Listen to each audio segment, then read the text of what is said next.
welcome to another edition of From the Perch. I'm Roman from the Orange Bowl Boys podcast and contributor for Canes Insight. This week, University of Miami versus Georgia Tech.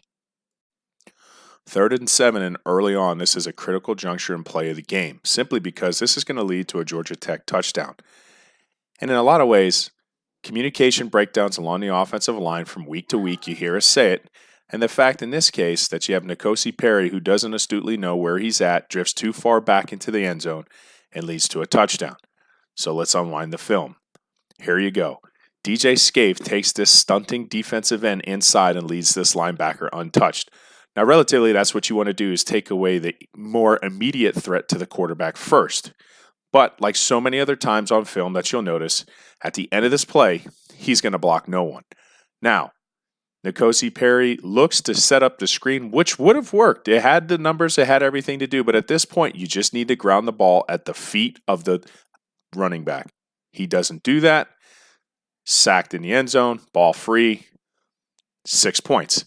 The upsetting thing is, too, the University of Miami defense in regular frame only gave up 7 points total, another 7 in overtime. But you lost 28-21. Your communication breakdowns that you haven't gotten fixed all year caused another one. Go figure. 3rd and 11, and even though that's not an advantageous spot to be in, I like the protection, and something jumps out immediately on film for me. Right here at the top of the screen, you're going to see that Brevin Jordan's here. They're in this 3-by-2 set. Georgia Tech's going to employ cloud coverage, essentially play zone on the back end as they're trying to play this line. But here's Brevin Jordan. Helps chip for Zion Nelson before getting out into his route, and I applaud that decision by the offensive coordinator, Dan Enos. You're going to see Mike Harley later on in the screen. He's taking a dig route. KJ Osborne behind that, running his dig. Way to clear it out underneath for Mike Harley and KJ Osborne for the first. Good little wrinkle there, good little adjustment.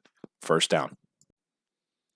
So 1st and 10, and Miami's going to score a touchdown on a fade route to KJ Osborne at the bottom of the screen. Some things that are popping out right now. Right now, Miami's going to employ slide protection. They're going to use a max protection scheme, including Brevin Jordan with 11 set personnel. All offensive linemen are blocking to the left while the running back is blocking right. This was perfect. Kosi opening up left, safety vacates the middle of the field, and you have a one-on-one situation at the bottom of the field. Perfectly thrown ball, high and outside, away from the defender. And that was remarkable. KJ Osborne with exceptional body control. 6 points, Miami. Great job. Cam Harris has some speed now. Here you go, Miami. Shotgun, spread out look.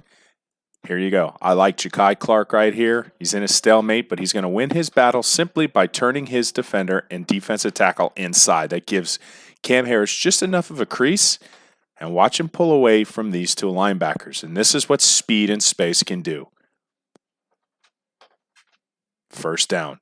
Big play. Ultimately, Miami would waste it with a McKicken McMissin.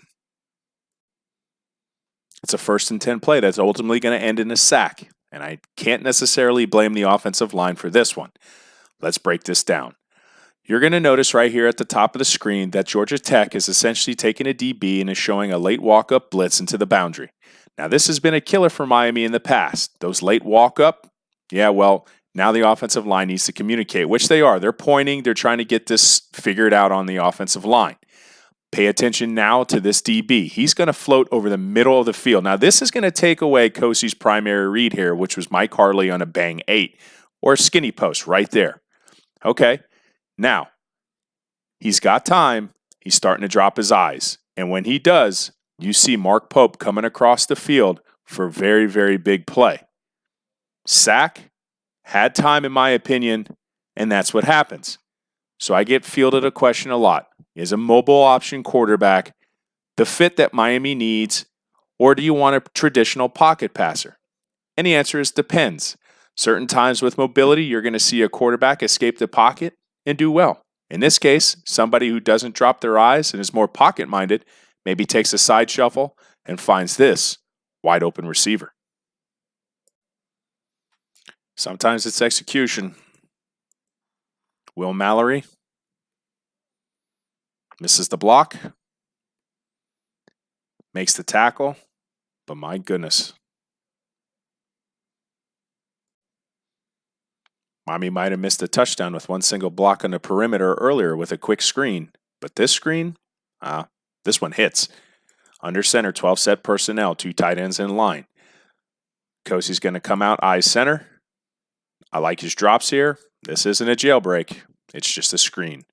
Corey Gaynor bodies his defender. Good blocks. Cam Harris' speed takes care of the rest. Can't undersell that Miami has been successful in consecutive weeks, including touchdowns on screens from under center.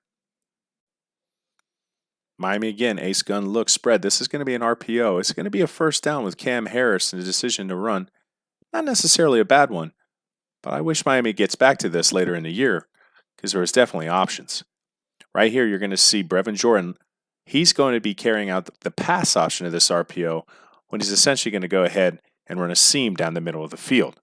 But one thing I noticed pre-snap as well, Mike Harley is also running a bubble. When his number 2 DB came in on the blitz, I really like this look. 1, 2, 3 on this RPO. Cam Harris, shifty, feet, first down. Yes, it was a big play first down. Yes, there were other options. Nikosi's strong arm might have gotten him away with one here. You're going to see Georgia Tech line up here with this 2 deep safety shell. This is his pre-snap picture, but you're going to notice that the post-snap picture is going to change. Right here, you see that this boundary safety is coming up to a single high safety look. Now right here, this is what we call rat. He's essentially playing the middle of the field. Nikosi's not necessarily looking at him at all, but he's trusting his arm strength right here. This is the window. Bam.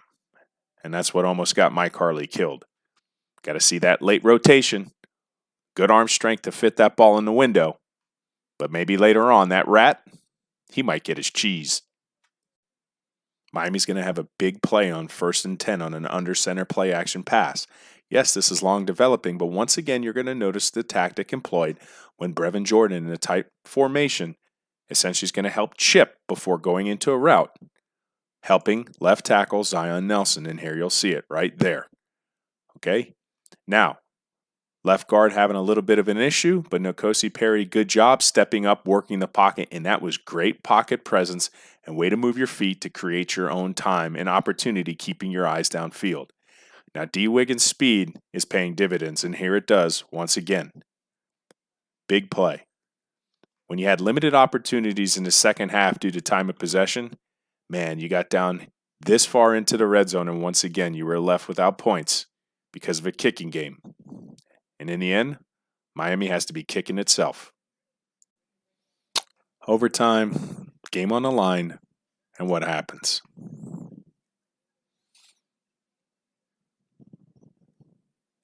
Drop your head. Don't look what you're tackling. Miss 1, miss 2, miss 3. And Georgia Tech would eventually score after this play. Second to last play of the game, Miami's going to come out with trips to the bottom of the field, including a 4th pass option here.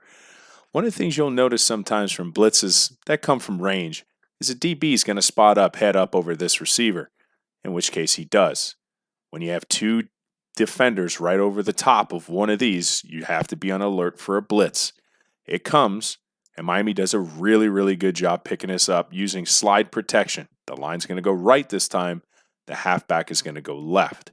Now, Georgia Tech gets lucky. This is a good play call because essentially this DB is peeling off and he's playing his deep third.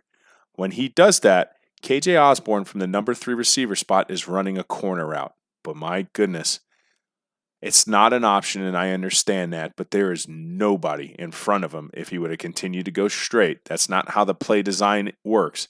Georgia Tech just happened to have it covered. Kosey's option only under that is underneath, short of the first down. The next play would be short of the first down again with Brevin Jordan, and it was a wrap.